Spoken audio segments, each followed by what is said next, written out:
Well, the ships of the future and the people of the future too. As I say, there will be around 700 Royal Navy personnel crewing the Queen Elizabeth at the best of times.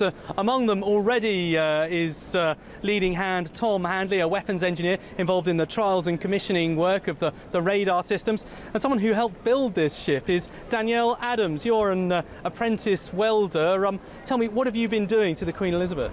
I've been on it for 2 years now, working on the structural work inside the ship. I'm currently working on the Prince of Wales, the other carrier, but my involvement in that was towards the end when it was leaving Govan. Now, you're at the beginning of your career as a welder.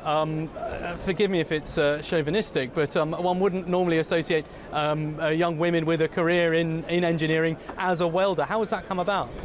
Well, my dad's actually a welder. He's worked on the ship as well, and he encouraged me. I used to come to the launches when I was younger, and I thought that's what I want to do. I want to be a welder, and it went from there.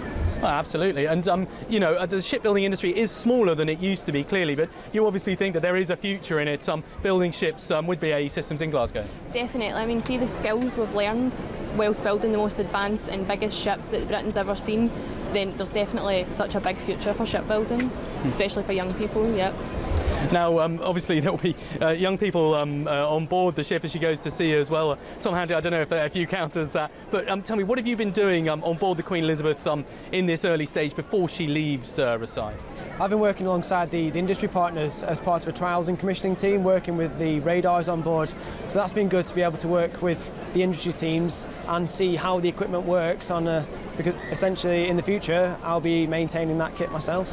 Yeah, how important is it that you get an early look at this stuff while it's still in the build phase? Well, it's so important, you know.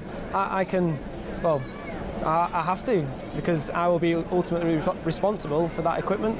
So I have to have the best understanding and the best knowledge of that equipment, and doing this is the best way of doing it.